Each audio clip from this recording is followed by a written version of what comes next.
El Gobierno de la Tarde.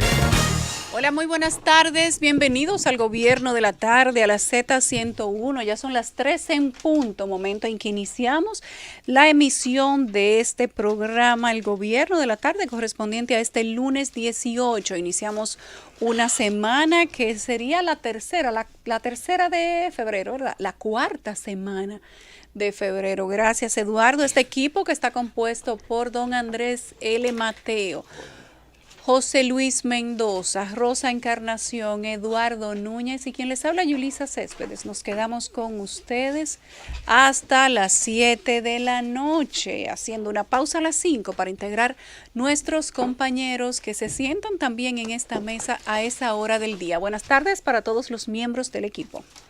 Buenas tardes al país. Buenas tardes al país también. Muy buenas tardes a todos.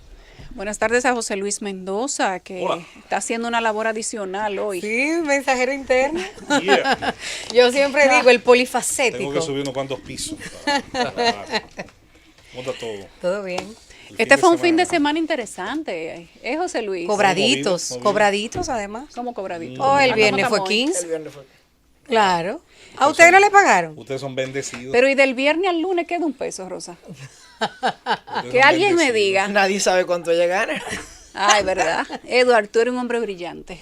Tienes toda la razón. Para que nosotros nos pagan como a los romanos, que le pagaban con sal, le viene salario. Tú le echas Y se agua diluye. y no queda nada. Salario. De ahí Además, viene la salario. palabra. No, y lo del salario jugoso también, porque eso lo da para jugos. Bueno, Bueno, el fin de semana estuvo matizado por las actividades políticas, dentro de ellas las personas que cantaron, los que se hicieron videos en sus lujosas casas y los que le dijeron muchas cosas al país, además de los que iniciaron un nuevo recorrido, una nueva campaña como el señor Andrés Navarro. Esa ha sido la noticia política de la semana porque los demás ya son conocidos. y antes de hacer ese recorrido sobre las noticias, también un día que nos toma con una pérdida importante para, Ay, sí. para el arte, Sí.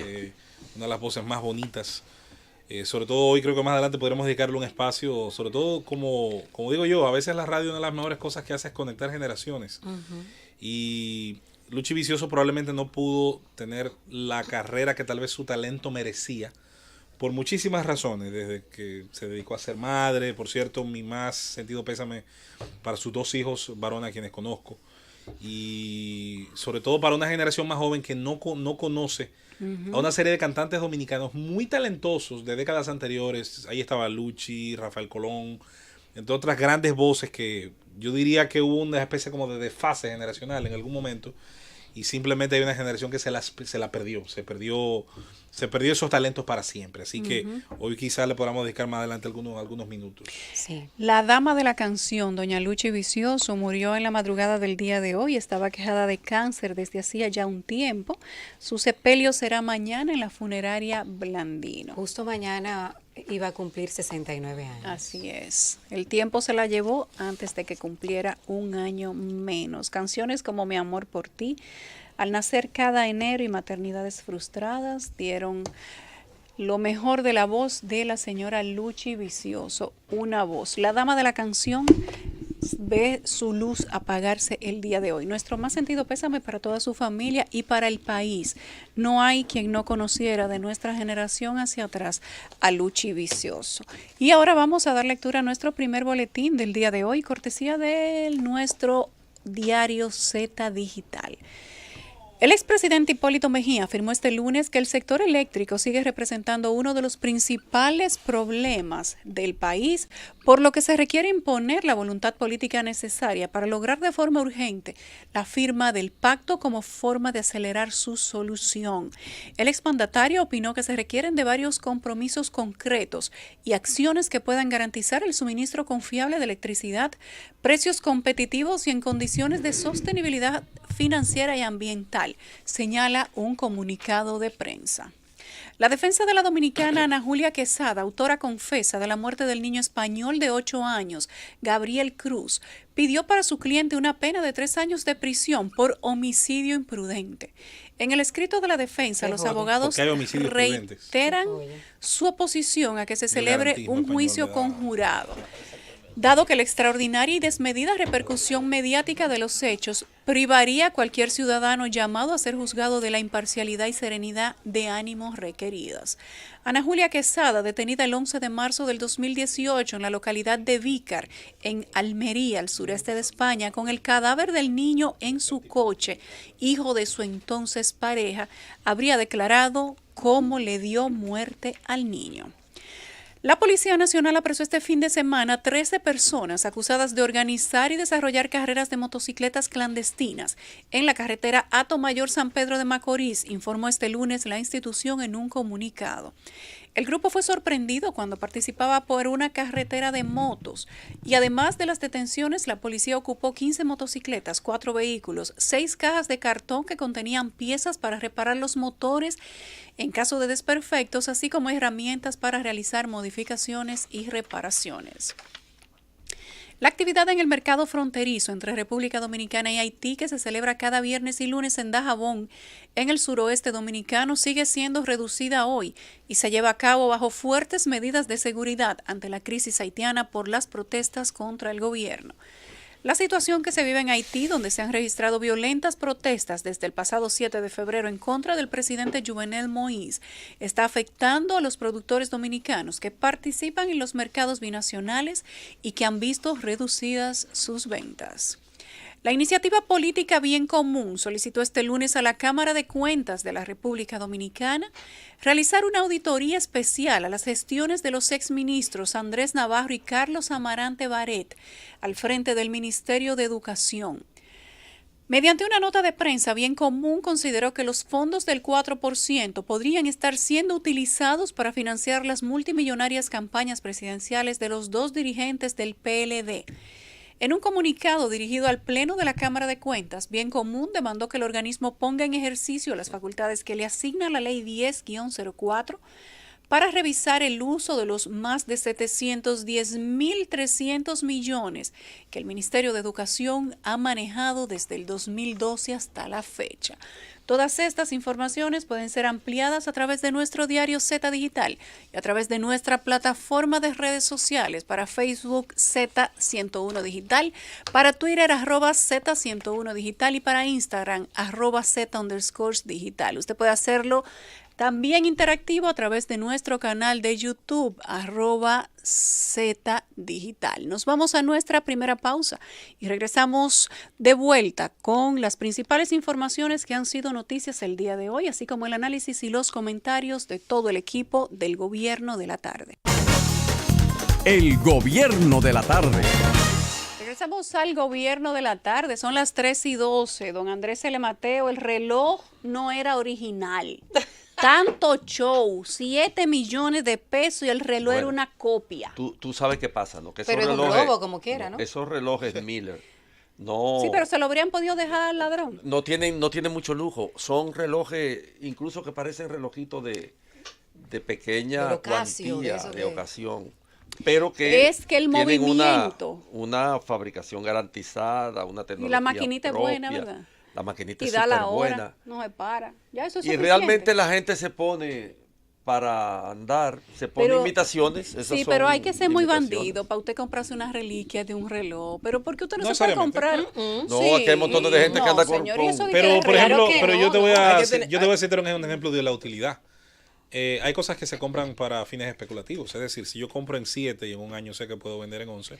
No, yo porque lo no compro. costaba Sí, pero- eso. No, pero no, este El reloj era asunto es falso. que no. Perfecto. Hay un Lo detalle. digo por el falso no. comentario de comprar la reliquia o no. Ah, Claro que no. no. En el Hay un sentido de detalle. que cada quien compra lo que entiende Dependiendo su para poder el fin, adquisitivo, Yo para lo el fin que le veo. encuentre. Claro. Hay un detalle en lo que... Yo lo veo desde el siguiente en lo que punto menciona de Yulisa, vista. hay un detalle.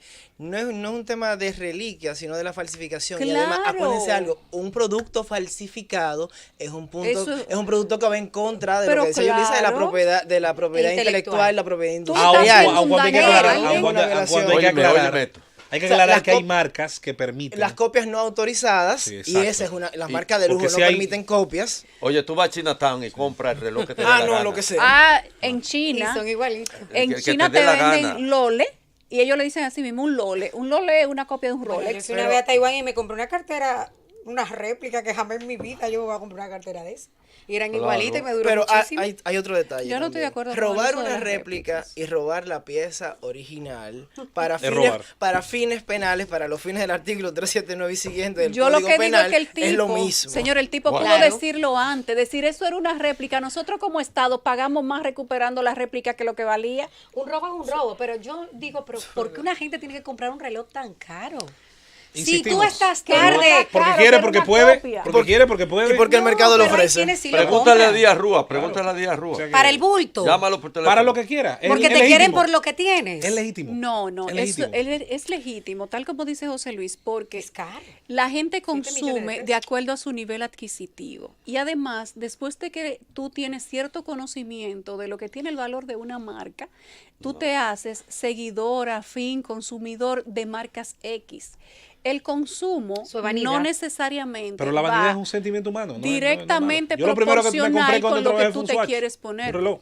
Y si eso es lo que tú... Y era caro en ese tiempo. Claro Y que si con sí. eso que tú te identificas, bienvenido. Usted se compra la marca que usted le identifique. Y si usted tiene el dinero para comprarse un reloj de 7 millones 7 de pesos. millones de pesos. Claro, cómpreselo también, Bueno, el adelante. de Díaz Rúa valía 6 Sí, no, millones. sí, pero ese no, porque ese tuvo en 3 casos de corrupción. Ese yo no lo aplaudo. Bueno, pues se lo Si compró. usted se lo compra con su dinero, su trabajo, Bien que usted lo trabajado. sudó, bien trabajado y cuando bien sea con el comprado. sudor Es que el que lo suda no compra un Siempre reloj. cuando Eso sea tiene- con sobre su depende, frente no se le depende. puede, Sí. no le puede decir No, nada. así es. Señores, vamos a hablar de Martín Lutero. Un día como hoy Ay, murió Martín. Martín Lutero, una figura El dios de muchos.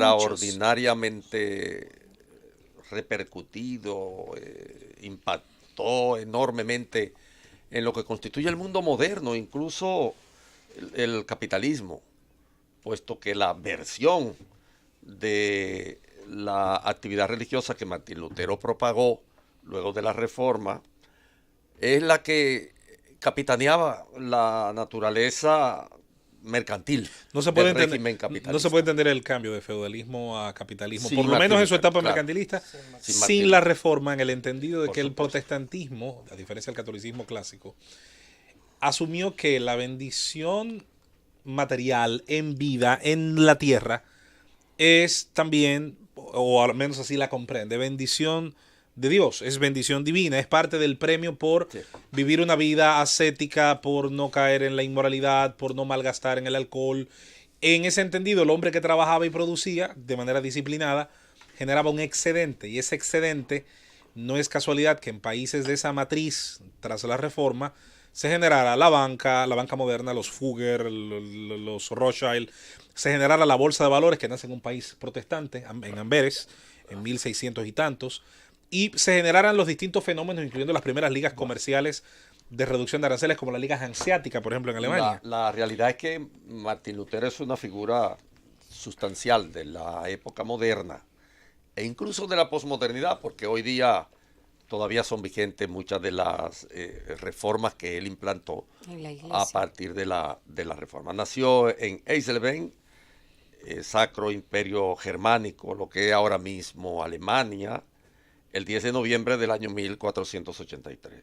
Encabezó, como todos sabemos, la reforma, la puso en marcha. Yo creo que él no se imaginaba el el alcance que iba a 31 de tener. octubre del año 1517 se convirtió en una figura de trascendencia universal y de importancia histórica, puesto que colocó en la puerta de la iglesia de Todos los Santos de Wittenberg las famosísimas 95 tesis o proposiciones contra la venta de indulgencia. Y esto es muy importante explicarlo, porque el Papa, por ejemplo, León X lo excomulga. ¿Y por qué él entra en una contradicción sustancial con la iglesia en un momento en que la iglesia se ha ido desnaturalizando? Lo de la venta de indulgencia atravesó previamente por lo que se conoce como el cesaropapismo.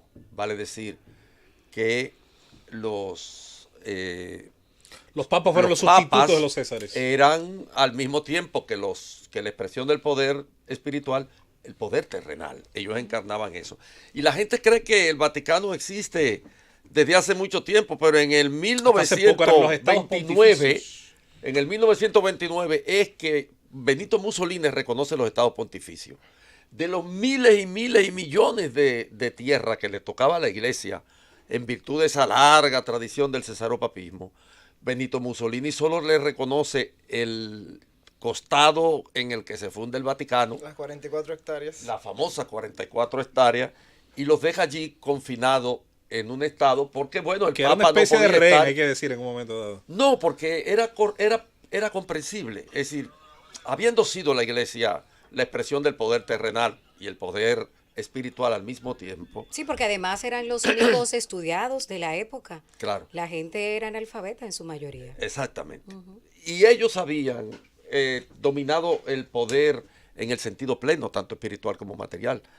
Entonces, el propio Benito Mussolini sabía que un Estado, que un Papa, por ejemplo, no podía estar sometido a las leyes de un Estado determinado. Y les concede la estructuración del Estado pontificio, que no es sino hasta el 1929, con Mussolini, que lo vienen a lograr.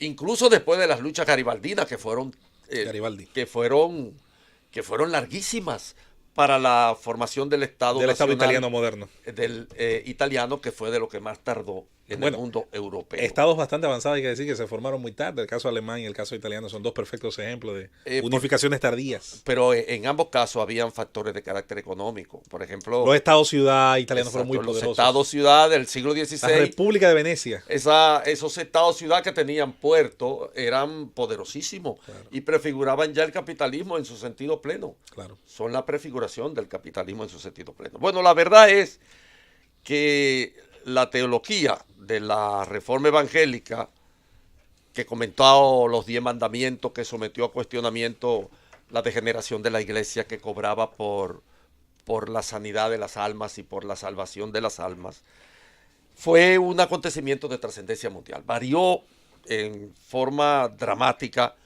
toda la relación de los sujetos individuales y sociales con la fe. El poder, la economía, la ley. Varió la cambió economía, todo. varió el poder. Si pudiera decir dos cosas negativas, poner dos lunares, que me perdone la gente, no es mi vocación necesariamente afear la biografía de nadie, pero si hay dos cosas que a la reforma también se debe estudiar, porque no fue, obviamente, como toda obra humana, no fue para nada perfecta. Pero por supuesto. Son dos cosas. Primero, Calvino, Lutero y otros tantos más reformadores fueron tan intolerantes como los poderes fácticos que denunciaban. Lo de Calvino no tuvo nombre en cuanto a la cantidad de gente que mandó a la muerte. El calvinismo. Es más, sabemos lo que fue. para sorpresa de mucha gente que estudia la historia, la Inquisición luterana, de la que se habla muy poco, dejó casi tantos muertos como la Inquisición católica. Como la Y eso se dice poco. Que el radicalismo. Y segundo, tú como quieres malo. Y segundo, yo personalmente Pero yo te doy otro ejemplo. señalaría de Lutero como un matiz muy negativo de Pero su personalidad, yo- su antisemitismo. Odiaba a los judíos Eso- profundamente. ese es un Pero detalle. eso tenía una razón de ser en la famosísima tesis que él planteó. Que bueno, no la vamos a discutir ahora. Pero para dar un ejemplo de lo que tú señalas, yo te voy a recordar a Munther, De esa agua. el de las guerras campesinas. Sí, sí. Y las muertes que Munther generó en su paso con la guerra campesina alemana son enormes. Pero lo cierto es que cambiaron la faz de la humanidad. Mira, un La detalle. dividieron mitad a mitad y hoy día, vaya, es imposible hablar incluso de factores no esencialmente religiosos, sin mencionar la figura de Martín Lutero, una figura contradictoria, una figura importante. Decía Manuel. Mira, un detalle muy importante de lo que tú decías y de lo que también mencionaba Andrés sobre el impacto de Martín Lutero y en la actualidad es el tema del antisemitismo. Escribió un libro que se llama Die Juden und ihren Lügen, que es el alemán de los judíos y sus mentiras, que inclusive en el juicio de Nuremberg fue utilizado por algunos generales alemanes como defensa. Como inspiración, Como claro. defensa para decir, mira, esto no es de ahora, es de la Edad Media. Y las Los ideas de ju- Gobineau los y toda esa judíos gente. Están haciendo bueno lo que Sí, ellos pero acusaban de en el hacer. caso de Gobineau hizo deformaciones de las ideas de... Las disfrazó de ciencia, Exactamente. que para mí es el crimen más grande. Hizo obviamente. las peores deformaciones porque la disfrazó de ciencia y de lo que se puede considerar la doxa. O Sí, sea, sí. el ejercicio de la doxa hizo una ley general. Increíble. Y entonces, bueno, ahí están los experimentos, todas las vainas Terrible, que hizo, que terrible. son Y terribles. aunque Lutero no fue el primero que imprimió esa traducción de la Biblia, del latín, me parece que fue al alemán. La vulgata latina. Sí, la fue el puso en manos de primero. la gente. Eso Exacto. sí. No, no. Inició con el Nuevo Testamento. La Vulgata es de Fray Jerónimo, que hizo las primeras traducciones de lo que conocemos como la Biblia. Lo que Lutero traduce es el Nuevo Testamento, Ah, ok, el Nuevo Testamento. que es la versión de los evangélicos de esa época, los protestantes. Entonces, favorable a Lutero, para ver, equilibrar la balanza, con una le doy, con una le pongo. El protestantismo ayuda, entre otras cosas, a El que su equilibrio. población sea más alfabetizada siempre en promedio Recuerden la revuelta de los campesinos. que las poblaciones culturalmente católicas. Max Weber, obviamente con su genialidad, luego le da a todo esto un sentido económico, como hemos hablado, en el sentido de que el modo de vida del protestante generaba excedentes económicos. Sí. Y esos excedentes tendieron a conformar la matriz económica de los estados que conocemos al día de hoy. Pero que hay algo esencial que no podemos dejar de decir para entender la diferencia entre las propuestas calvinistas, Ética del trabajador protestante. las propuestas calvinistas, las propuestas de Martín Lutero respecto de lo que era la hegemonía del catolicismo ortodoxo, del catolicismo primitivo. ¿Cuáles? Que el catolicismo consideraba el tránsito por la vida Sí, sí. como El una premio- ex- el como premio una está después. expiación. Y el premio está después. Está después. Y por Usted lo si es tanto, pobre, bueno, acepte. bueno, acepta. Si es rico, acepte. Pero el protestantismo no, valora el dinero de impuso. otra forma. Y el trabajo. No, y el que hay valor premio del en trabajo. vida, que hay premio en Y vida. hay premio en Hay vida. bendición aquí. Claro. Sí, o sea, Eso eso es es clave. digamos, un hándicap a favor De hecho, un Sí, punto de sí, equilibrio es que el cristianismo castigaba la usura de una forma muy severa. severa, claro. El protestantismo no. La entendía, la asumía como parte del tema natural. Qué bueno lo de Martín Lutero, sobre todo pensando, don Andrés, y pensando, compañeros, que esta sociedad, la nuestra, y ya nos vamos, Francis, ha hecho cambios. El protestantismo ha crecido mucho en la República Dominicana. Mucho. Hay provincias como la Romana y Samaná, donde incluso está delante en los números, en los estudios. Sí, porque hubo una época que no significaba nada aquí. No, no representaba un grosor en cuanto a población. Ayudó mucho Se la refiere, llegada, pero ya son un ayudó mucho la poder. llegada de algunos inmigrantes de Islas Vírgenes, de las famosas churchas de Samaná, y luego el crecimiento en la Romana. Habría que estudiar tal vez, porque la Romana curiosamente es un pueblo joven, en la capital, capitalista. Y en la capital el crecimiento del protestantismo aquí es enorme. De ese Bofill, Hasta Leonardo candidatos Bofill, hemos tenido. No, espérate. Una buena parte de la estructura de la política moderna en América Latina se estructura alrededor del protestantismo. Silva en Brasil es una expresión, el poder que tiene Rede Globo y unos canales en Brasil no se explica. Marina Silva, que no ganó porque se hizo la tonta al final. Exacto. Sí. El gobierno de la tarde. Regresamos al gobierno de la tarde, ya son las 3:29. Se cerró este fin de semana el plazo legal para solicitar reconocimiento de nuevos partidos ante la Junta Central Electoral. Vimos cómo algunos movimientos nuevos que han surgido a raíz de toda esta situación política, económica y de corrupción que ha arropado a República Dominicana, entregaban los últimos documentos que les faltaban para completar expedientes en la Junta Central Electoral, y ahora entonces, a partir de ese día, se abre el plazo que tiene la Junta Central Electoral por ley para dar respuesta a estos partidos, todos con la intención, con el sueño de poder participar en las elecciones del año 2020. Tendremos un nuevo abanico de participación conforme a los movimientos que han solicitado reconocimiento frente a la Junta Central Electoral, lo cual es bueno para la democracia. Yo creo que si debemos dar un premio de la joya del día, se lo gana definitivamente el ministro administrativo de la presidencia, ¿Por qué? José Ramón Peralta. ¿Qué hizo? Él, refiriéndose a la información de la semana pasada del Departamento de Estado de los Estados Unidos, que coloca a República Dominicana en un segundo nivel de alerta con respecto a la inseguridad, y hace este tipo de llamado a sus ciudadanos que vienen a este país como turistas, hablando de la criminalidad en República Dominicana. Peralta dice hoy que el país figura entre los destinos turísticos con mayor seguridad, no solo en el continente americano, sino de otras partes del mundo. Y él dice que no, que el departamento está equivocado, que debió hacer una especie El de Departamento de Estado de los observación. Estados Unidos. Sí, pero yo creo, a Peralta, que dice que este país es seguro, que lo único seguro aquí es que estás inseguro. Que sales a la calle y te expone Hay que ver a que qué la él se delincuencia, refiere. pero es de la inseguridad y la criminalidad. No, que- pero es que él no puede, me imagino que él no lo podrá decir de forma generalizada, porque decir de manera generalizada que este es uno de los países más seguros yo creo que necesita un poco más de explicación, ¿verdad? Mira, hay un tema. Tal vez si él lo limitara única y exclusivamente a la zona a zonas del sector turismo, podría ser. Pero Sí, en mi humilde, por eso digo que pero tiene en mi que humilde tener- opinión, No, hombre, no. aún así no es La posible. única forma de eso traducido por es que los- lo limitara a su casa, No. porque él sí está seguro. Claro. En mi humilde opinión, aún así no es posible porque manda el mensaje equivocado. No puede ser que la percepción, por lo que reportan los medios de comunicación, vaya aumentando y las autoridades al mismo tiempo digan, este es el país más seguro. Pero No, por es Dios. es que tú sabes qué pasa, que la ironía es territorio de los genios. Y el que no es un genio, Sí. cuando da el salto para la ironía, se puede desnucar. Ese hombre se vive desnucando, porque él no sabe usar ni el cinismo, ni la ironía, ni nada. ¿Cómo él va a decir eso frente a lo que acaba de decir la embajada norteamericana, por ejemplo? Porque es una respuesta a la embajada norteamericana lo que él está intentando hacer llegar. Pero ¿con qué pertinencia? ¿Con qué juicio lógico? ¿En qué país vivimos?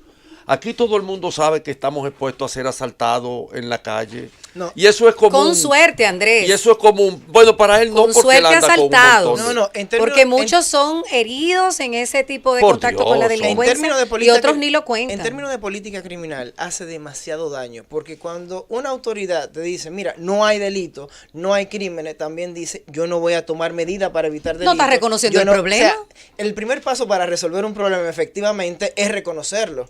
Entonces, El director de la policía también dijo la semana pasada que eso no es cierto, que nosotros contamos con altos niveles de seguridad, pero señores, salgan, si la seguridad es que ustedes tienen, que por costeamos nosotros, a ver si es verdad, pero aquí hay miembros de la policía y del ejército que han sido atracados. no, hay un gran detalle, no es cuestión de salir. Los delitos No, que Giovanni, la, te que la- atracan que en la- tu casa. pero es que los delitos que la prensa reporta Tampoco es que hay que son irse muy reales, lejos. por Dios. Claro. O sea, no hay Y que ir hay tan lejos. turistas víctimas. O sea, no hay que ir tan lejos. O sea, Vamos a no- suponer que él diga, no, los turistas están seguros, pero ¿y cuántos turistas víctimas Continuamente. hemos Hace tenido? una semana ustedes reportaron en el boletín un turista que fue víctima de atraco, si mal no me equivoco. Entonces, Hay Así que es, ver qué es lo así que está es. pasando, pero ellos viven en Suiza. Así Ellos es. viven en Suiza. Miren, todos los años, a principio de año, los países revisan los niveles de alerta que ponen para su personal en países donde se conoce que hay inseguridad ciudadana. Para el año pasado, en el mes, creo que enero, primeros días de enero, el Departamento de Viajes de los Estados Unidos actualizó también, por razones de delincuencia, las recomendaciones que daba a sus ciudadanos cuando iban a viajar a los países del Caribe. República Dominicana no era la excepción, y ciertamente hoy el jefe de la policía dijo que nosotros teníamos ya algún tiempo en el nivel 2, y buscando entre los archivos encontré que ciertamente fue el año pasado, enero 2018, cuando nos elevaron a nivel 2. Sí. Pero ¿qué pasa? Que al no haber disminuido la situación durante todo un año, 2018 a enero 2019, la embajada o el departamento de viajes de ese mismo departamento ha vuelto a ratificar por las mismas razones, por razones de delincuencia, el nivel de alerta en el que nosotros estamos, que es el número 2, y le ha ratificado las precauciones de seguridad de segundo nivel, que es lo que significa, que Exactamente. deben tener los ciudadanos norteamericanos que viajan a territorio dominicano. Ahora, Obviamente que eso es lo que está respondiendo o intentando responder el ministro, pero quiere responderlo desdibujando la realidad que vivimos todos los días. Así, esta gente quiere ser prestidigitadores y negarnos incluso la realidad, porque yo quiero saber, ¿quién le puede creer a José Ramón Peralta? ¿Quién puede creerle lo que él está diciendo, que nosotros somos, como que digo, el país más seguro. Niveles de más seguridad. seguro, Pero que miren, tiene él, los mayores niveles? él se siente tan seguro que acabamos nosotros de ver que entre las compras que hay en el Ministerio Administrativo de la Presidencia, de tan seguro que se siente Peralta, se ha gastado 336.600 pesos. ¿Adivinen en qué? En llavines para el despacho del ministro administrativo de la Casa de Gobierno. Es decir, que ni en el Palacio él se siente seguro, que está gastando casi 400.000 pesos en llavines. No, pero ¿cómo va a ser? Entonces, ¿cómo carajo es que está seguro el hombre? Pero, En Llavines para el despacho de no José tiene- Ramón no puede ser, Peralta. no puede ser. Ah, bueno, No, Andrés, pero mire, va ahí. tiene que ser para la Secretaría Administrativa No, no, no, no, no. completa. La Pero mira, adjudicación hasta para la dice. Secretaría Administrativa La completa es adjudicación mucho. dice, No, Yulisa. porque un Yavín te cuesta 20.000 Llavines pesos. para despacho del ministro administrativo de esta casa de gobierno. No. 336,000 pesos. No, Rosa, tú viste al revés. Ah, Será pues está 3.000 bien, y mira, pico. mira, ¿cómo dice No, ahí? tiene que ser 3.000 y pico, Rosita. Y tiene que haber par de cero de más. No, se pasó Peralta ahí. Bueno, pero El que se siente seguro. Se le fue la todos pata. sabemos ¿Será lo que hay un lo ladrón que- suelto en el palacio? lo que eso... Ay, Dios mío. Que él tiene que asegurar su despacho también. Pero la realidad es que no puede ser negada las cosas que ocurren en Tiene este que país. ser para algún aparato Hay específico, una porque no puede atmósfera ser. de inseguridad ciudadana real. En el país hay una incidencia del raterismo en un nivel muy alto y el raterismo Sí. suele ser asesino. Además tenemos Porque es la logrero, es visita oportunista. y tenemos la visita de delincuentes internacionales, de personas que llegan al país buscando condiciones que no tienen en el suyo, y no solamente estoy hablando de haitianos, aquí hay venezolanos, rusos, Los venezolanos croatas, están actuando ahora. colombianos, El crimen no tiene frontera ni bandera ni que al nacionalidad. notar la debilidad de seguridad que tenemos nosotros como país, que no es exclusiva ni de un gobierno ni de una administración de policía o de DNCD o de Interior y Policía, ni etcétera, sino un nivel en conjunto, pues llegan a este país, se asientan y donde quiera que ven una debilidad tratan de aprovecharla. Antes de que nosotros salgamos de ese tema, diga. Mira, hay algo que yo quería resaltar en el tema de la criminalidad. Yo no pretendo arrojarle ningún calificativo, pero tenemos que ser muy cuidadosos, porque no nos podemos pasar la vida entera pensando que el problema de la criminalidad es deportado, tenis Jordan y percepción. Y ese tipo de declaraciones lo que hacen en uno, aquí estamos todos bien. Y como dije anteriormente, manda el mensaje incorrecto. Eso no es política criminal. Miren, de Estados Unidos califica los niveles de seguridad o de delincuencia en 4 niveles. Y esto ellos lo califican así para poder informar las recomendaciones de viaje de los ciudadanos de Estados Unidos. El nivel 1 es el más bajo y el cuarto es el nivel más alto. República Dominicana se encuentra en el nivel número 2. El nivel 1 significa precauciones normales de seguridad. El segundo nivel, precauciones aumentadas de seguridad. El nivel 3, reconsidere su viaje, y nivel 4 es no viajar.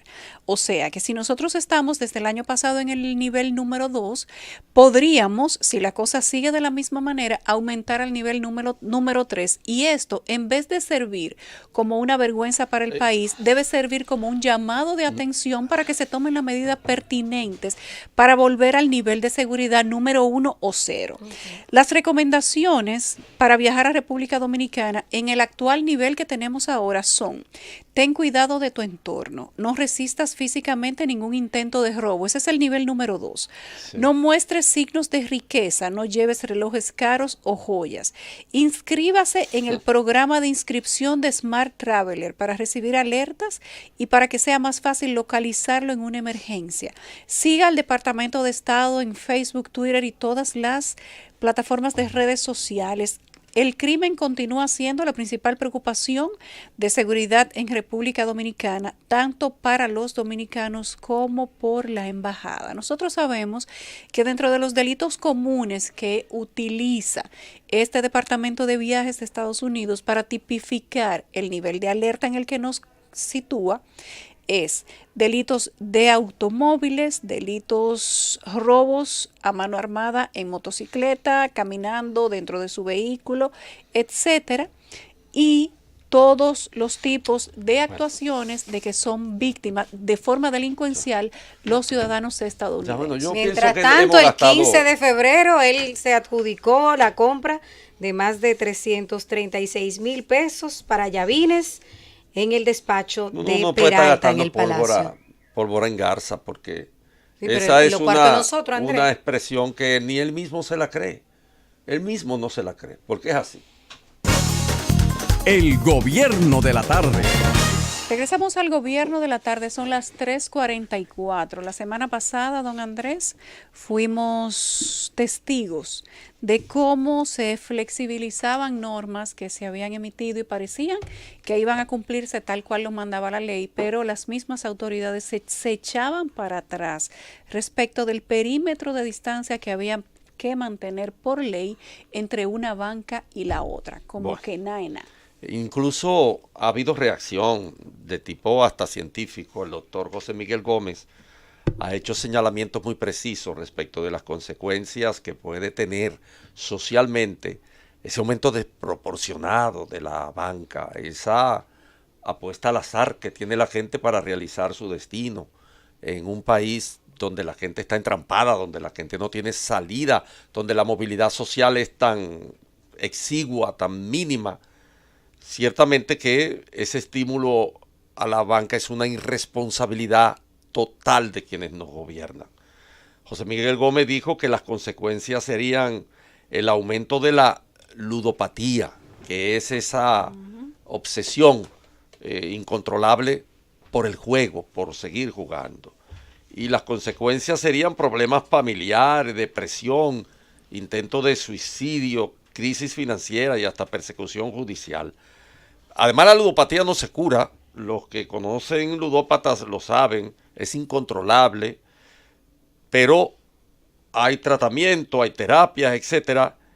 De ahí la importancia de lo que este Ministerio de Hacienda, buscando recaudar y legalizar una situación de hecho que había en la Lotería Nacional, porque todas esas bancas ilegales que funcionan fueron vendidas ahí en la Lotería Nacional, y la solución que le ha dado el ministerio a esto ha sido legalizar mediante la resolución 05-2019, que deja sin efecto la distancia mínima de 200 metros lineales que debe existir, de acuerdo con la ley, entre una banca de lotería y otra.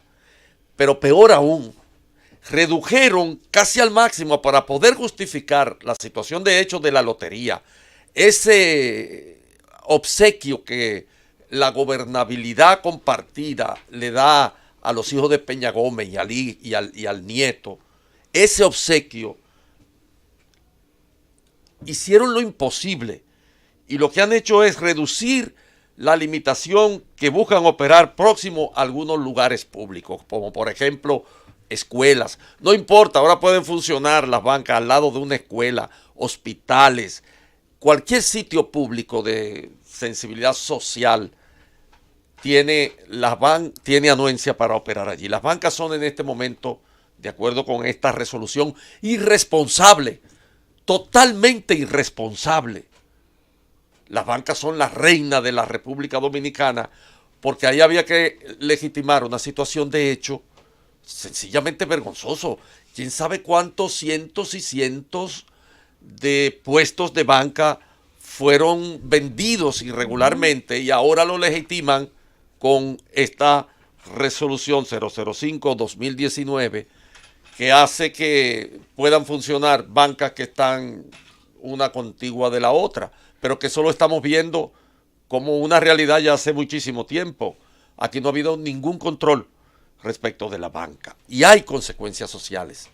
Ya lo dijo el doctor Gómez, lo han dicho otros psiquiatras y psicólogos respecto de esta irresponsabilidad de quienes nos dirigen en la República Dominicana. Expandir el juego de azar, tratar de esquilmarle aún más a los pobres de este país con ese truco, con esa trampa de la esperanza puesta en el juego de azar, de salir de la miseria, de salir de las dificultades a partir de los juegos de banca. Esto es lo que demuestra la indolencia de la clase dirigente de este país, la clase política, que lo que le preocupa es recaudar o robar. Eso es exclusivamente sus preocupaciones. No hay proyectos sociales en este país. Un proyecto social verdadero no puede permitirse el lujo de estimular la ludopatía en el país, de legitimar la expansión de la banca, que de por sí ya es insoportable. Aquí usted va en esos barrios, de una esquina a otra hay hasta tres bancas. y ahora hay más, ahora pueden ser más. En los barrios más pobres Una hay más barbaridad. bancas que escuela, más banca que colmado, más Más bancas banca que que todo. iglesias. A pesar de que hay una prohibición de que No, se ya no hagan existe la prohibición. Ah, El ministro pero de había Hacienda, hasta hace poco. exacto, pero ellos están legitimando una situación de hecho porque esa dirección de la Lotería Nacional ha vendido bancas ilegales por todas partes. Y eso lo denunció un diputado en el hemiciclo hace ya un tiempecito, lo denunció un diputado en el hemiciclo. Y tengo la nota de ese diputado. Lo que quiere decir que esto es una irresponsabilidad completa del Ministerio de Hacienda tratando de conseguir una recaudación que yo juzgo insignificante frente al daño que acarrea en el orden social. Frente Es- al daño, adictivos, porque claro. frente Que son al los juegos, concepto exacto. económico, la recaudación de la banca es enorme. República Dominicana tiene registrada en el Ministerio de Hacienda 30.740 bancas. No, pero ese no es el número. de apuestas. Lo que está registrado, pero las No, ilegales las son registradas. 3 veces más. Uf, Acabo de la decir que triplica. esas son las registradas en Hacienda, en el Departamento de Casinos tre- y Juegos de Azar. Las 30.000 son la de Hacienda registrada. Pero Sí. sobre esas 30.000, la lotería vendió miles y miles de bancas que ahora se legitiman y se legalizan de alguna manera con esta resolución Hay que decir 005-219. que esa resolución deja sin efecto durante el periodo de vigencia de la ley 6118 esa distancia. Sin embargo, que son 200 metros lineales.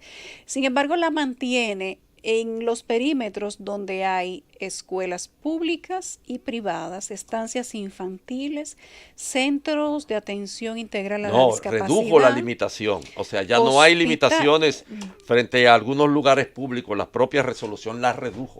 Esas Pero limitaciones, porque se hay- establece esa son 200, distancia. ellos la redujeron, creo que fueron a 100 o algo así. Pero dentro de los perímetros donde hay colegios o escuelas, hospitales, estancias infantiles, iglesias y sedes principales de los 3 principales poderes del Estado, hay que mantener los 200 metros lineales. Para lo demás, refieras entonces al primer acápite de la disposición, o sea que no se cumplen los 200 metros. Ahí le hicieron un favor, le tiraron esa cacarita al de la lotería, para darle No, una ayudadita. Lo favorecieron. Esa es la realidad. de este Además, ahí viene la campaña y eso van a ser aliados como lo han hecho. Hoy tú sabes en la cantidad de ocasiones anteriores. riferos que hay en el Congreso. Pero miren, la adicción a los juegos de azar incluso es un mal que afecta a los menores de edad. Aquí hay gente que por cultura tiene que jugarse un palecito y aquí en República Dominicana ya no podemos seguir incentivando este tipo de cosas porque hasta las loterías que son internacionales se juegan Señora, aquí desde se juega aquí. hasta la picada de ojo. Pero las recuerden loterías eso. internacionales ustedes las Todo, pueden jugar aquí se juega todo, desde aquí. lo que tú quieras. Es más, aquí, Andrés, Rosa, Eduardo, aquí te suspenden, te paran el juego de pelota por la noche, sin importar en el que sea el momento más emocionante, para meterte un sorteo de una lotería. pero no Y ahí olvidemos. y Que te pagan dejan bastante. Sí, pero es Y un se irrespeto. pagan. Eso hasta es un irrespeto al televidente, porque a ti no te piden permiso, no te preguntan. sepa. Esa es la si reina tú de te este quieres tirar país. ese boletín de lotería y No te lo olvidemos. introducen ahí tranquilo y te tiene que tirar el boletín de la lotería si tú quieres seguir viendo el juego. Eso es un abuso, es un irrespeto y es una violación al derecho del televidente, pero está ahí. Y fomentar la cultura del juego en la República Dominicana es un crimen, Carlos. Claro. Es casi un crimen fomentar la cultura del juego, con consecuencias como la que José Miguel Gómez señala, el marco de expansión de la ludopatía y lo que socialmente significa este fenómeno de la ludopatía extendida que hay en la República Dominicana. Y aunque en la práctica realmente el bienestar económico de mucha gente no tiene solución con las autoridades que nos gastamos, entonces ellos apuestan a la suerte. Así es. El gobierno de la tarde. Regresamos al gobierno de la tarde, ya son las 3:57. Iniciamos la ronda de comentarios y el primer comentario es de Andrés L. Mateo. Muchísimas gracias. Yo voy a hablar sobre Haití hoy. Se impone hablar y hacer algunas reflexiones sobre la situación haitiana ahí al lado de nuestros vecinos. Haití es un Estado que se tiene que vivir como una aventura inconclusa.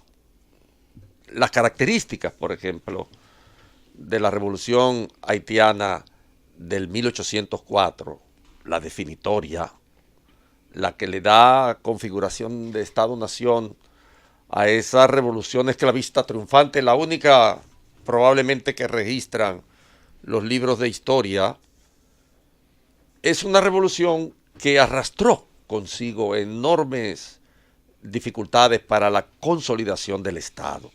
Y por eso yo he comenzado refiriéndome a Haití como la aventura inconclusa en lo que respecta a la consolidación del Estado. Una característica fundamental de esa revolución de 1804 es el hecho de que nunca ha podido cuajar una clase dirigente con fe en el destino que ese país debe asumir. Bueno, si ustedes miran la historia dominicana para hacer un elemento comparativo, se van a dar cuenta que nosotros hemos tenido esa lucha entre el pensamiento liberal o liberal conservador y el pensamiento conservador, en la que distintas figuras del espectro político e ideológico se han turnado en la administración del aparato y en la que en la propia idea para configurar la aventura del Estado había contradicciones, pero había una fe y un compromiso en el destino de que nosotros encarnábamos ya una identidad, de que éramos el germen propicio para la conformación de un país, de una nación. Incluso nosotros logramos generar una clase gobernante desde el punto de vista histórico y poderes fácticos que constituyen y han constituido a través de la historia momentos de la dominación económica y social. En Haití no ha ocurrido igual. Se puede decir que hay una clase gobernante desde el punto de vista económico que es trashumante, que no apuesta a la consolidación del Estado-Nación, que no tiene fe y que tiene sus capitales esenciales, sus capitales fundamentales, lejos del tumulto y la inestabilidad que en Haití son característicos. No hay, por lo tanto, desde el punto de vista de la composición de los factores que le dan esencia al Estado-Nación, interlocutores válidos. En Haití es, por lo tanto, una apuesta inconclusa lo que hemos denominado nosotros el arribo de un Estado infuncional. Las diferencias, por ejemplo, entre un Estado anómico y un Estado fallido, nosotros podemos notarlo en lo que respecta a Haití. Uno puede decir que en la República Dominicana hay un Estado anómico porque las instituciones, su funcionamiento son extraordinariamente deficientes, no cumplen su función, pero están allí y no aterrizan en la concepción del Estado fallido. En el Estado fallido, lo que no se ha articulado como un ente de referencia, de definición de sujeto global, el Estado como un sujeto global, es eso, que haya la posibilidad de configurar un Estado anómico y que se supere la situación de un Estado fallido. Haití tiene ciertamente un Estado fallido. La clase política corrompida y orientada únicamente hacia el saqueo del Estado es lo característico. Y es una saga infinita, parece que no termina. Desde los Duvalier, el Duvalier que se encarama en las prácticas mágico-religiosas para establecer una saga de dominio que se prolonga en la familia por casi medio siglo, pasando a los militares, a Nanfí, a Abril, a toda esa casta militar que en definitiva ha hecho de Haití su fuente de acumulación originaria y los ha convertido a muchos de ellos en multimillonarios que ahora pululan por Miami o por cualquiera de estos países, incluyendo la República Dominicana, con sus millones a costa de la miseria ancestral del pueblo haitiano. ¿Qué es lo que va, por ejemplo, del presidente Martelly a Moisés? ¿Qué va de Martelly a Moisés? ¿Qué va? ¿Cuál es la diferencia de esos dos? Simple y llanamente, el relevo de la corrupción como sistema. Martelly engendró a Moisés como un salvoconducto de su propia impunidad. Y ahora anda dándose la gran vida por las playas de Miami. Es un multimillonario a costa de esa miseria ancestral, repito.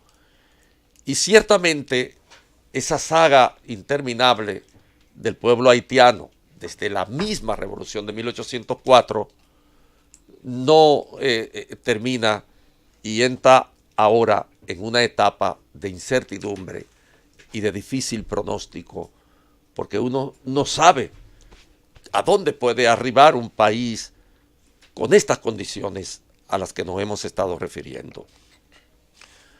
Hay un grito de justicia, sin embargo, en el reclamo de las masas haitianas, que hacen referencia a lo inmediato, es decir, a la inversión que el chavismo hizo a través de Petrocaribe y al despilfarro y el robo que los factores políticos hicieron de ese dinero que entró a la nación haitiana. El peligro de una revuelta en medio de un Estado fallido no tiene ninguna posibilidad de que cualquier analista pueda predecir lo que puede ocurrir allí. No tenemos idea.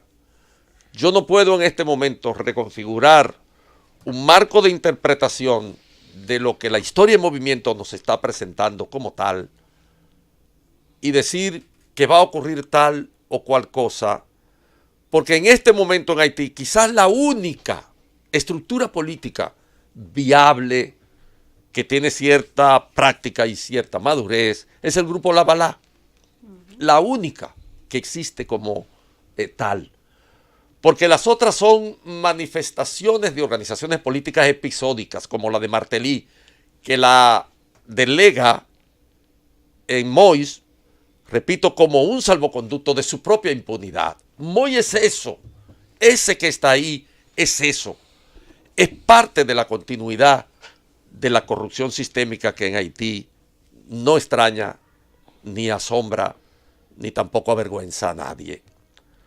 La agudización del sufrimiento del pueblo haitiano ante una situación que nadie sabe ciertamente hacia dónde va, debía preocuparnos, repito, a los dominicanos.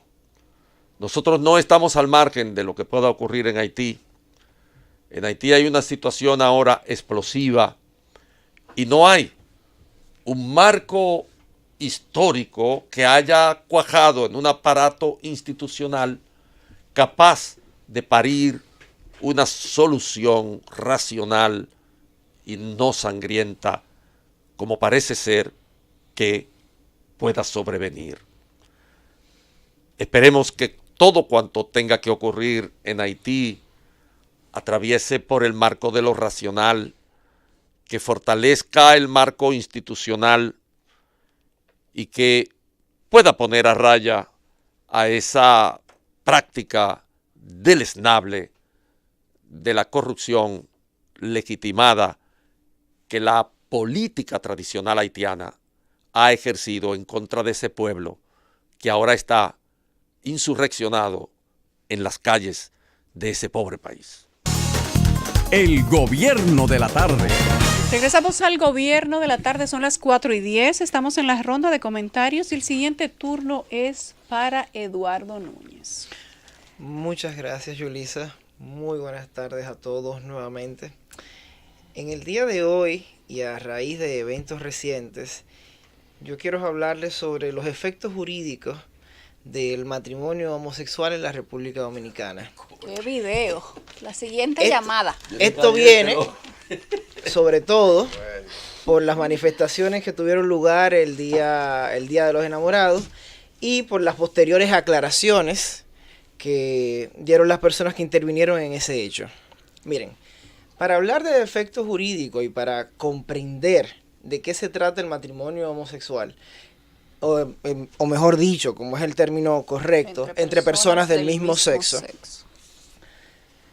tenemos que enfocarnos en un enfoque global, en un enfoque contextualizado, por razones muy sencillas.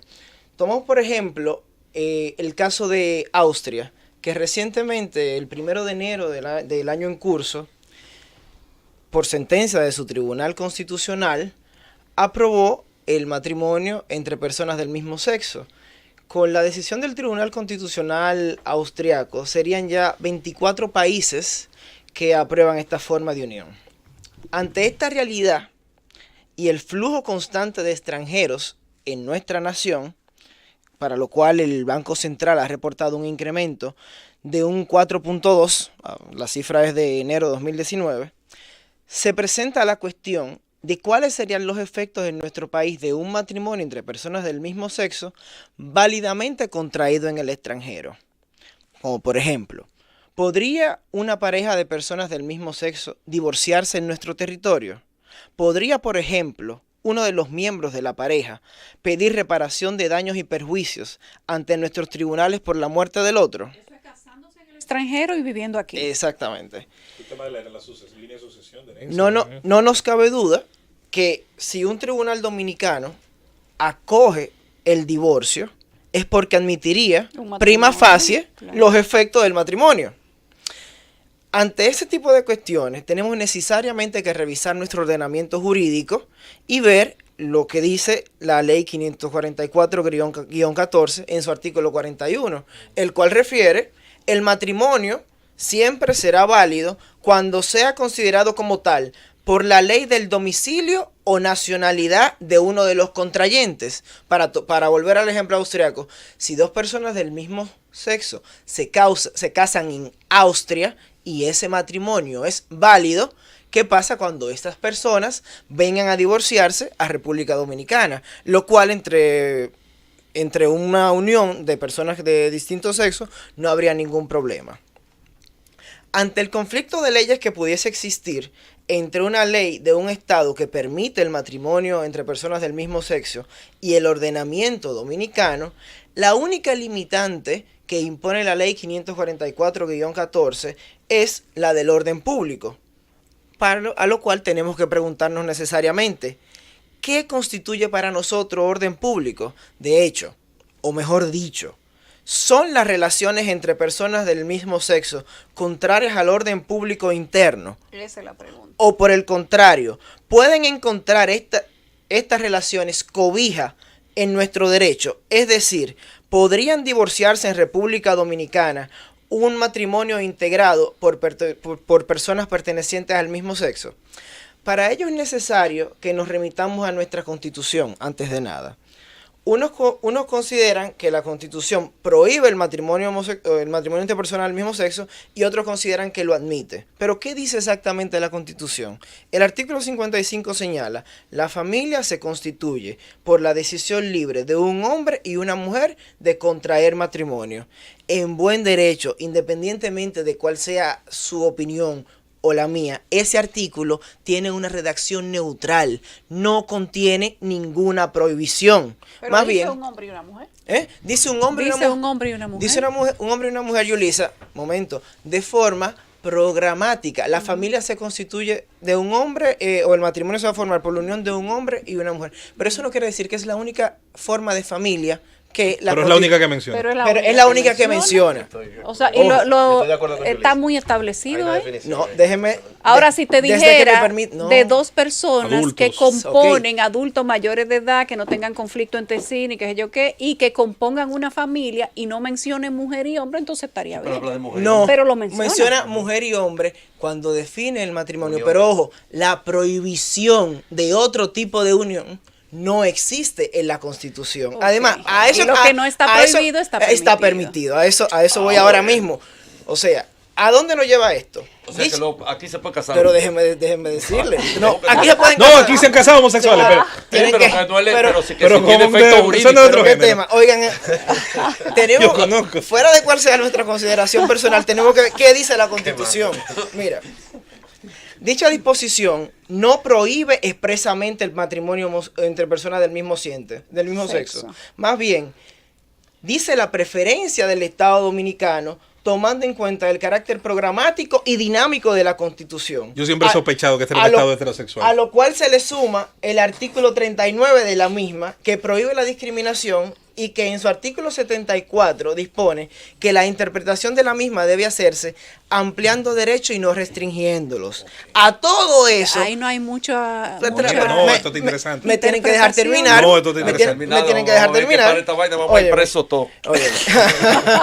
No, pero tiene- Mira, añadir a eso que yo acabo de decir, debe de añadirse que la Corte Interamericana de Derechos Humanos, en su opinión consultiva del 24 de noviembre del 2017, estableció: el Estado debe de garantizarle a las personas con identidad de género diversas que puedan ejercer sus derechos y contraer obligaciones en función de esa misma identidad. Pero la Corte Sin Interamericana verse- no puede te- violar lo te que digo tiene ahora, la Yulisa, Constitución. también.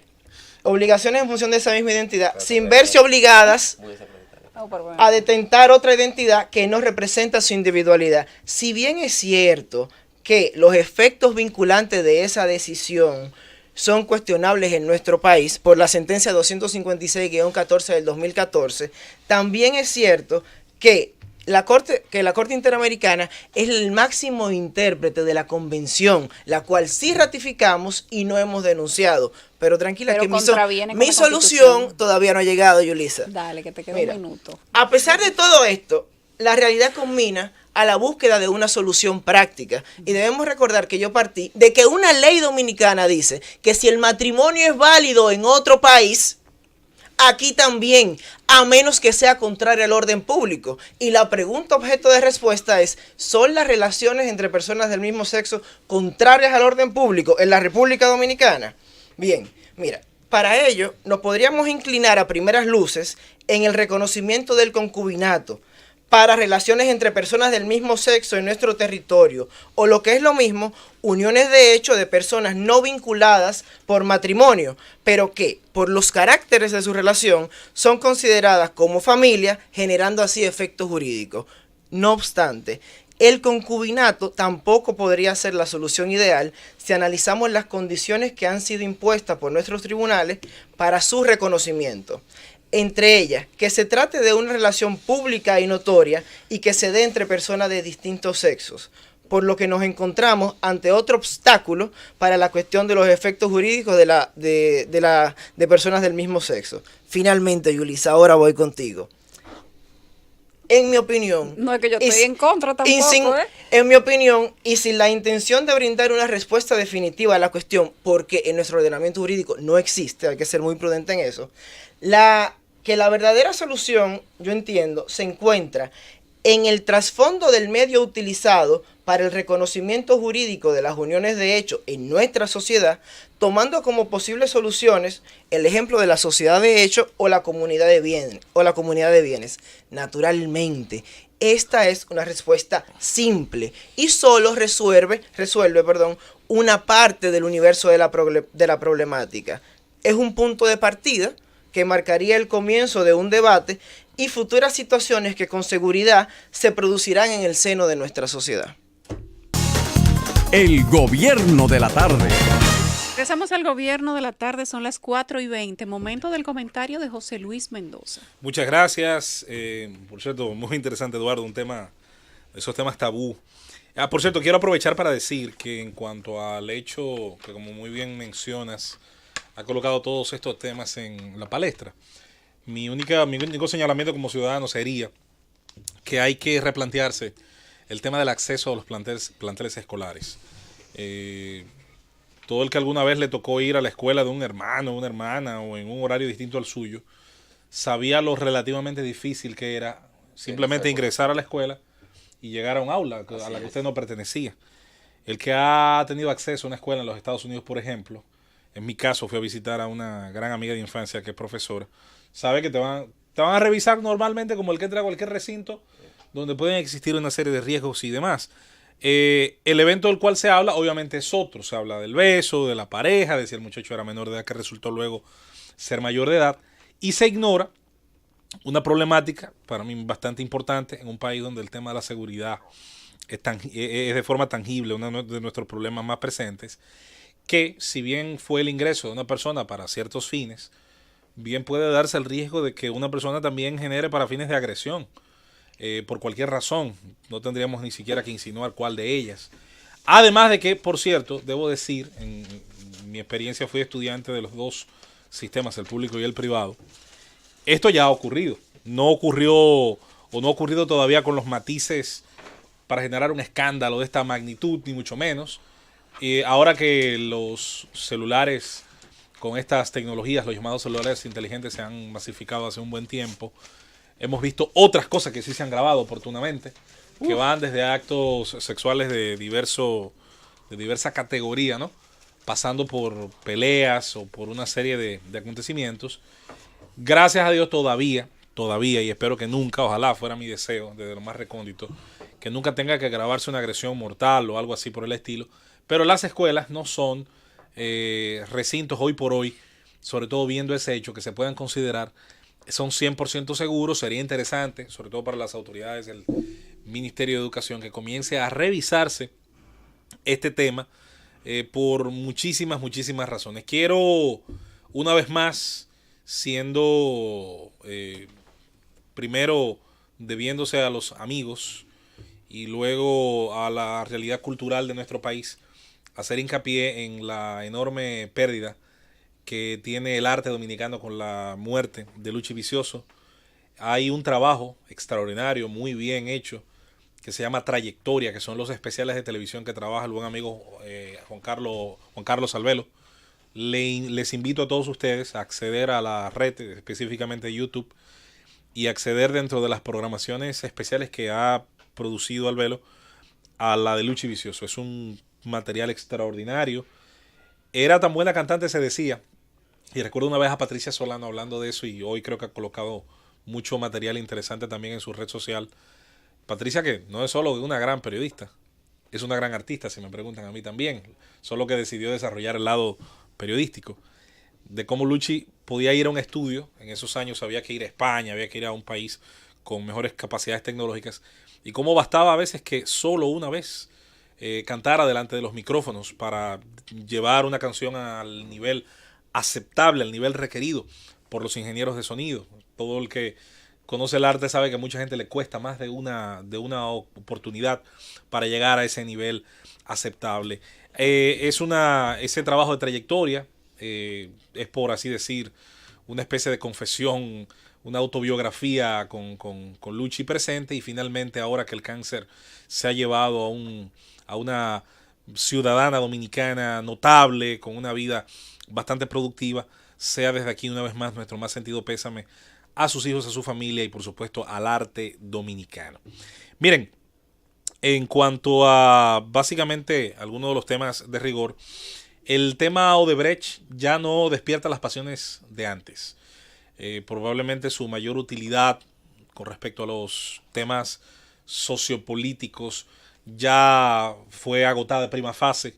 Despertó una ola de indignación en nuestro país que parió a la Marcha Verde, que con sus defectos y virtudes mostró que había una enorme cantidad de dominicanos dispuestos a movilizarse, a hacer una movilización pacífica, una movilización dentro de los cánones, dentro de los espacios que da la ley, y que por momentos, si bien esto al final puede haber tenido alguna diferencia, logró unificar bajo una misma matriz de discurso anticorrupción a dominicanos provenientes de distintos sectores políticos. luego de esta etapa ser atravesada, yo no voy a decir agotada del todo, pienso que Marcha Verde puede, por diversas razones, volver a ser útil a la sociedad dominicana, y creo que todavía no ha dicho su última palabra. Sí nos llama mucho la atención todavía los efectos políticos.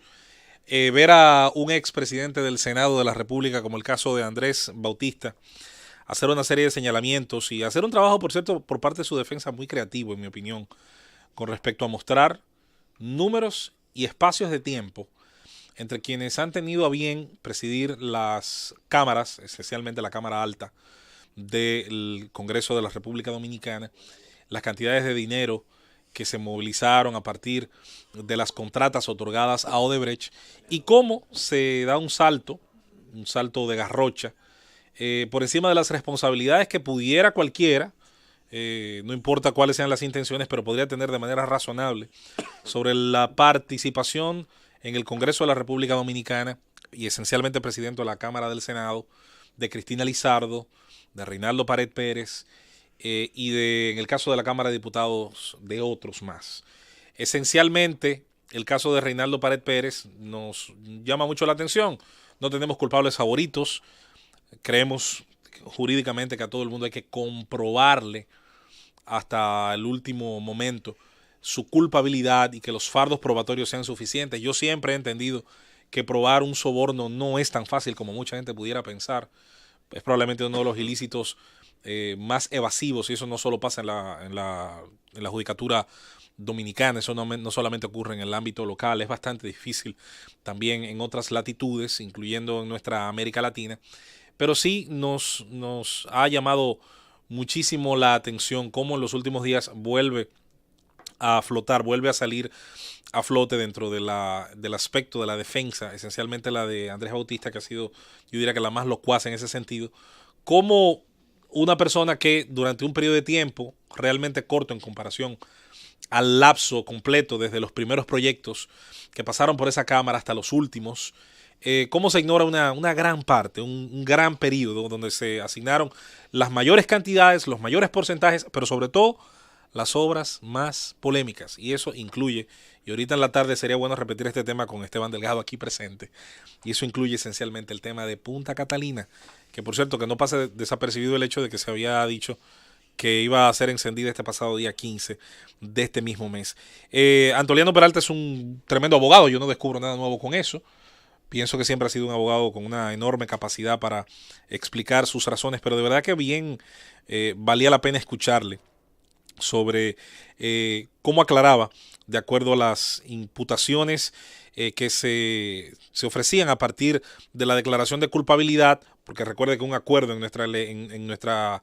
nuestro ordenamiento jurídico es eso: usted se declara culpable, da unas ventajas con las delaciones y puede obtener ciertamente algún tipo también de, digamos, perdón o de disminución de los niveles de rigor de la pena. Y es lo que hace Odebrecht, es lo que hace Embraer, es lo que hacen otras figuras jurídicas imputadas, en el caso de las empresas o de las figuras personales, y hablaba cómo ninguna de estas imputaciones señala específicamente a Andrés Bautista. No soy abogado de Andrés Bautista, siempre he creído desde el inicio, y lo he dicho aquí, que su presencia dentro de ese catálogo de imputados, si no es absurda, por lo menos se acerca bastante a hacerlo, y da la impresión de que al final de cuentas va a ser así. Ya quedará en manos, obviamente, del proceso del juez Francisco Ortega Polanco darle las calificaciones a estos argumentos, pero parece que en un momento dado alguien decidió y equilibrar la balanza colocando personajes de distintas parcelas políticas, y esencialmente Andrés, yo pienso que está ahí en una búsqueda artificial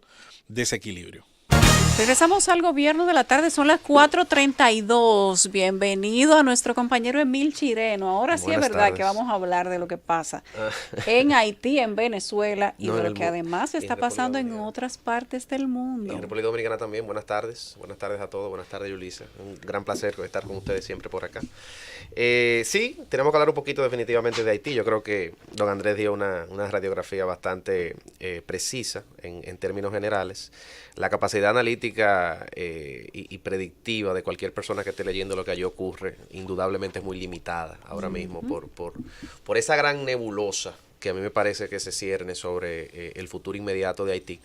Un futuro en el que yo sí creo que el actual presidente no tiene un espacio.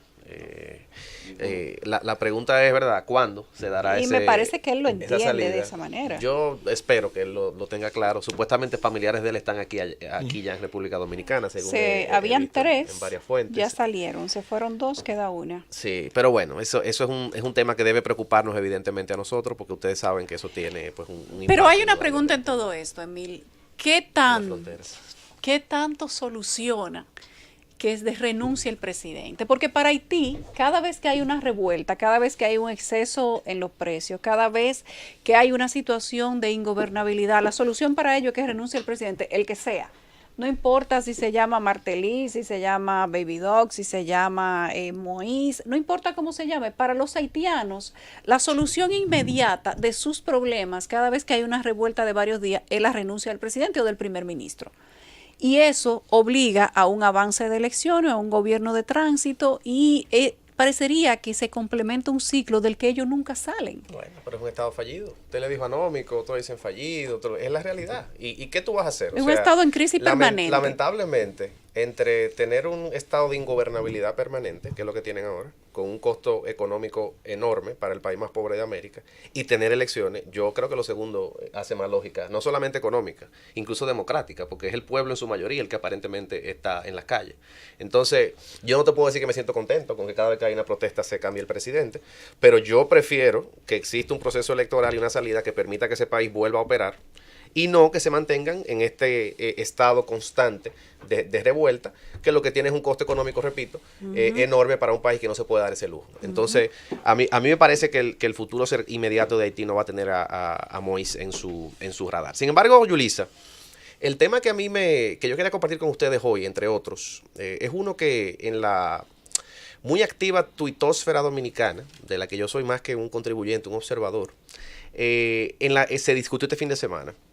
Y se discutió no porque no se supiera aquí, sino porque lo dijo un medio muy importante y que yo confieso que leo con frecuencia porque me agradan algunos de sus análisis, no todos, que es la revista The Economist. Claro. The Economist el viernes pasado, en su sección de América Latina. A mí me gusta, esa es mi revista Vanidades. Es una, es buena, mejor que Vanidades a nivel de... No, para Mucho algunas mejor. Vanidades, Vanidades, para mí The Economist. Ok, Esa es bueno, mi Vanidades. Es una tremenda revista. Menciona mi provincia y un Estebanía. pequeñito pueblo Estebanía. muy especial Un problema de mi provincia, la Villa de las Bellas. neurálgico de Correcta. Asua. Entonces, porque sale aquí, porque ese tema se sabe, que República Dominicana tiene un problema, no desde ahora, sino histórico, con el tema de los embarazos adolescentes. Nosotros estamos todos los años en el primer lugar, en el segundo o en el tercero de América Latina, en el número de adolescentes embarazadas. Siempre increciendo. Pero ¿qué es lo que lo hace controversial?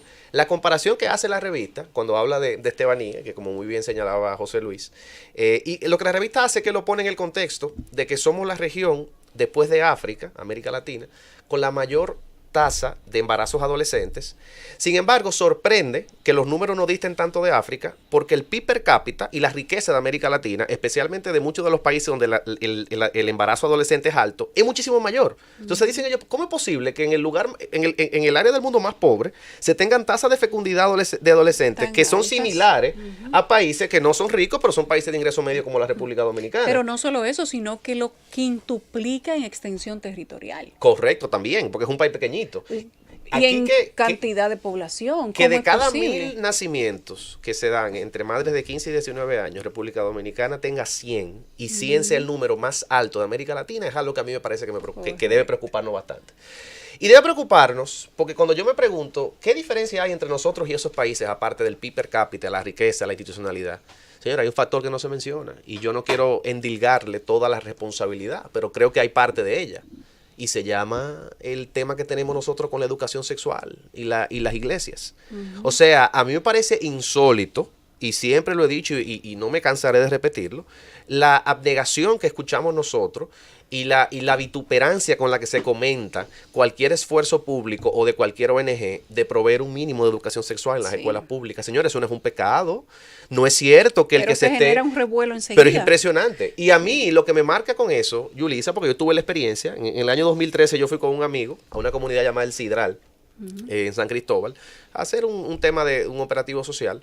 Y hablando con una de las familias, le preguntábamos sobre el tema de la planificación familiar.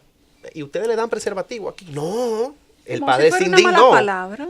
Pero ¿cómo te va a decir eso? No, aquí somos gente de Dios. Cristiano. Aquí los hijos de nosotros nunca le vamos a dar preservativo, porque se mandarlo a ellos que tengan sexo. Exacto. Y yo, señor, pero Y si cuando su hija queda vienen con la embarazada? barriga, bueno, Correcto, ya ahí la cosa Dios cambia. obrará. Entonces a mí ese discurso, yo no entiendo cómo en el siglo XXI la iglesia todavía lo sostiene de forma tan vehemente. O sea, yo no entiendo por qué la renuencia tiene que ser tan fuerte a que se incluya un mínimo de educación sexual en las aulas en la República Dominicana. Yo creo que es un crimen que estamos cometiendo contra las futuras generaciones, porque los estudios, señores, son demasiado que demuestran que la probabilidad de que una madre que quede embarazada en su etapa de adolescente termine los estudios secundarios, termine los estudios terciarios y pueda tener un mínimo de movilidad social son extremadamente reducidas cuando esa niña se convierte en madre a los 15 años. Y no solo a los 14 eso, años. Negar que mientras más pasa el tiempo, más temprano se comienza a participar en la sexualidad activa en un mundo donde por un tema cultural y por acceso a la comunicación y a la información sin criterio individual me refiero, léase pornografía, a altísimos márgenes de exhibición de temas sexuales sin ningún tipo de orientación, nuestros jóvenes van a tener relaciones sexuales más temprano. Entonces lo importante sería que si va a ser inevitable que la tengan la mayor información y los dispositivos. Luego, negar eso es como estar con un elefante en una habitación chiquita, en un ascensor, y usted negarse a verlo.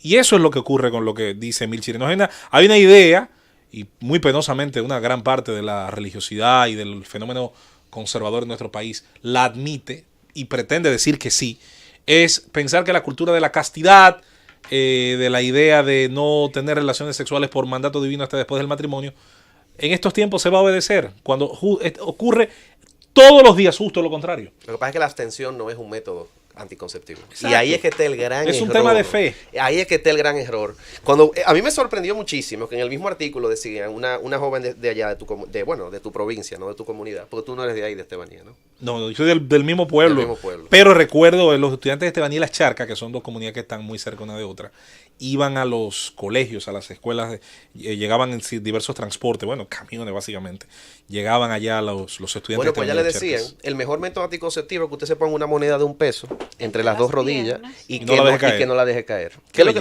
le están belleza. diciendo? ¿Qué lujo? Entonces, para mí eso es un tema, señores, grave. Nosotros ahora quizás con la multiplicidad de problemas que tiene esta sociedad, ese es uno al que quizás no le dediquemos mucho tiempo, pero si usted se pone a pensar un poquito en 5 años más adelante, 10 años más adelante, 20 años más adelante, los efectos demográficos y económicos que tienen, usted tener una población adolescente increciendo con embarazos, usted tiene que pensar en que eso no es nada menos que catastrófico. Entonces yo espero, gobierno dominicano, que nosotros sigamos teniendo aquí personas que traten, porque hay muchas que lo están intentando, créanme, aquí hay muchas organizaciones que yo celebro el trabajo que han hecho con el tema de la educación sexual, a pesar de lo que le ha costado, incluso políticamente, por familia entre ellas, que están tratando de hacer un trabajo con este tema, pero hasta que eso no se masifique y forme parte del currículo educativo de las escuelas públicas y que sea abrazado como una política pública del Estado Dominicano, no del partido X o Y, ni el director de educación X o Y, sino una política real de Estado, nosotros estamos, yo creo, que en la antesala de una catástrofe, en mi opinión, para una generación completa de jovencitas cuya vida, señores, si seguimos al ritmo en que vamos, será una vida lamentablemente de pobreza, una vida de dificultad y una vida de muy pocas oportunidades. El gobierno de la tarde. Este es el gobierno de la tarde, esta es la Z101, son las 4:44.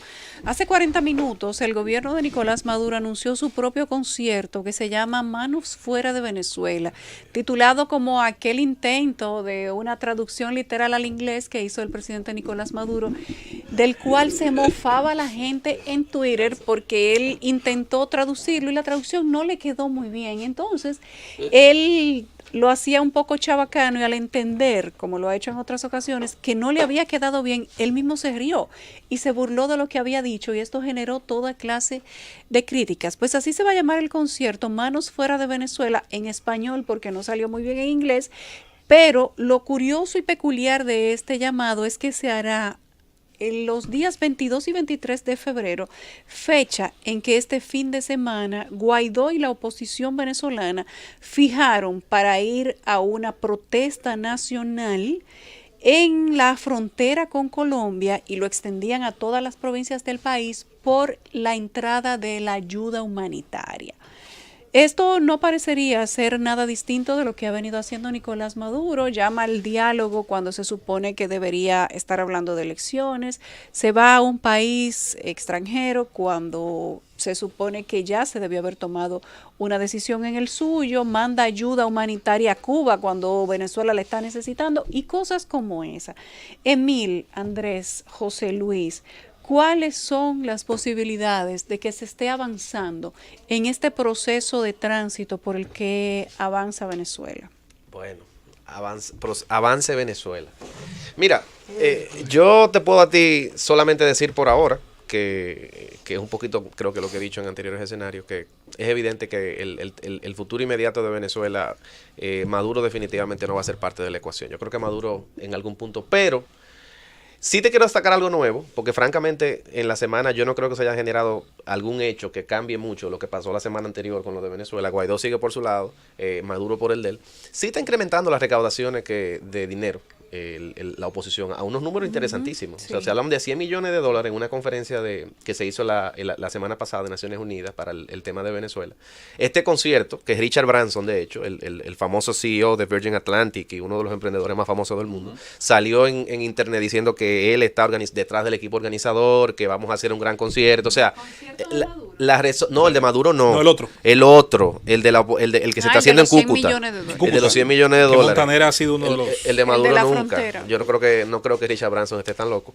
Pero el punto es que el avance de la recaudación que está haciendo la oposición, a mí me parece que es un símbolo de que el eco que ha tenido este tema en la comunidad internacional sigue creciendo.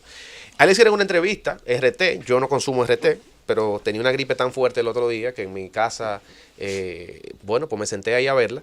Y me sorprendió mucho lo suelto ya que se ha vuelto Guaidó en su retórica.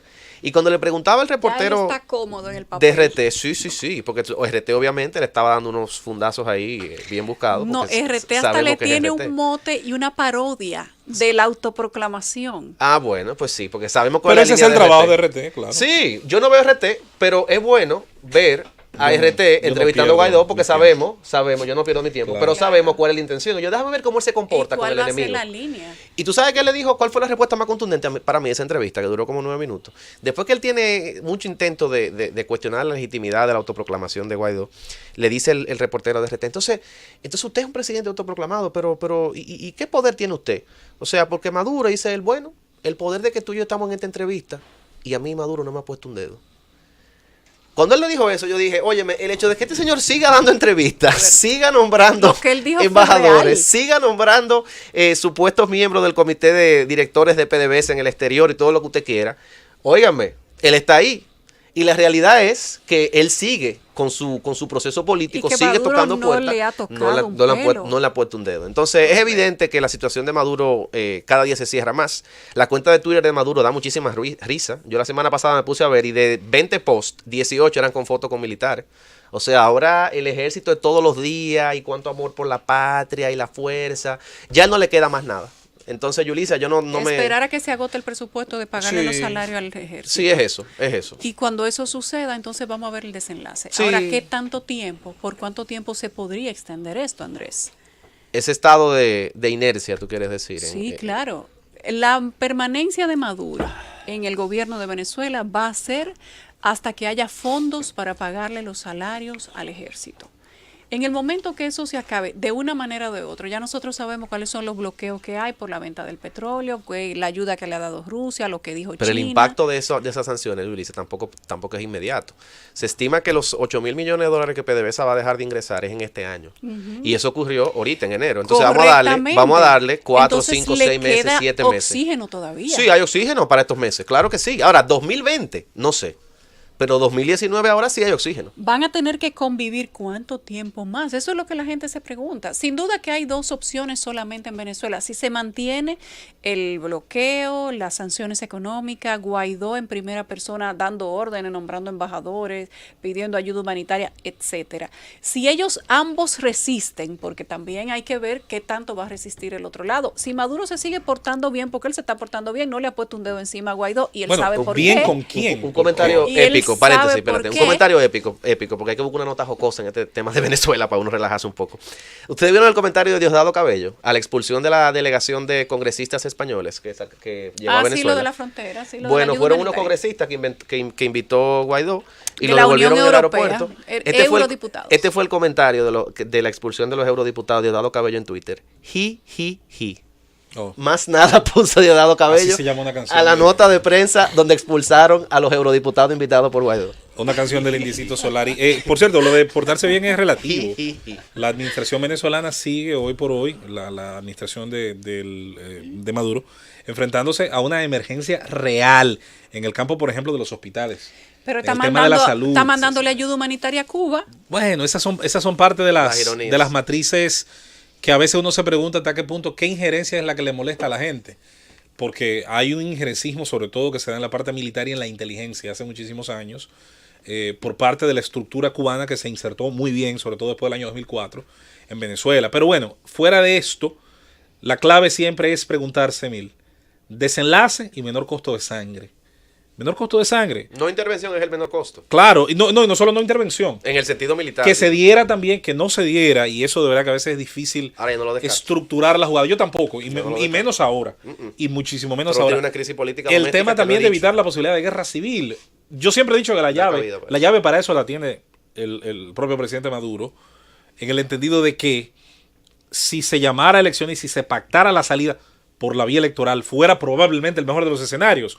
Pero en el discurso asumido, eso es una utopía al día de hoy. Pero claro, eso nada más lo dices tú. Tú le preguntas Sí. a Maduro y Maduro lo ha Mano, dicho 60.000 nunca. veces que no. Claro. Que no. Entonces, si la vía democrática Aunque se lo han pedido, debo decirte, no es una salida. aunque ¿qué- se lo qué han pedido, queda? aunque se lo han pedido figuras que incluso todavía son prestantes dentro del PSV, hay figuras, y cito algunos nombres, por ejemplo Néstor Francia, que todavía está dentro del oficialismo y que es una figura influyente, esa vieja izquierda de los años 80 y 90, ha hecho leves sugerencias en esa dirección. Otros que ya hace mucho rompieron de la misma Dietrich. izquierda.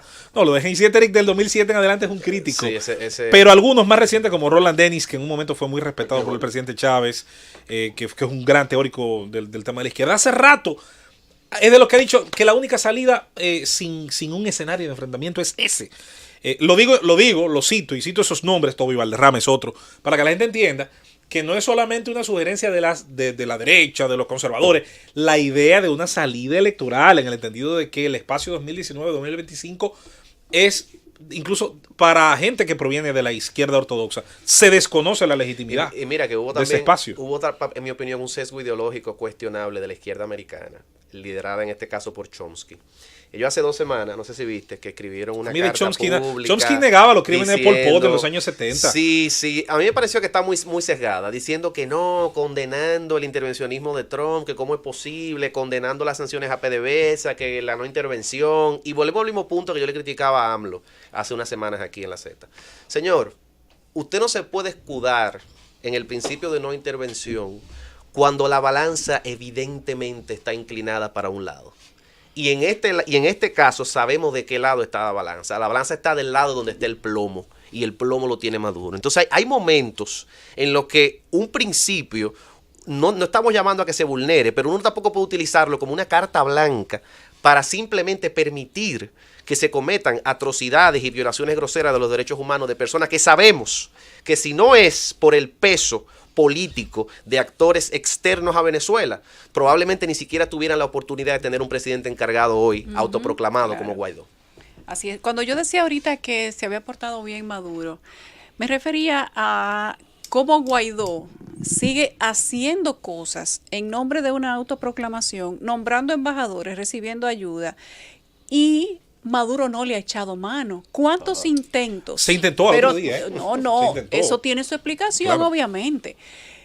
Porque el perro sabe de qué palo se rasca. Claro, ¿Cuántos a los intentos, Yankees. cuántos intentos hizo Capriles Radonsky? ¿Cuántos intentos hizo Leopoldo López? ¿Cuántos intentos hizo el alcalde de Caracas, que está radicado ahora en España?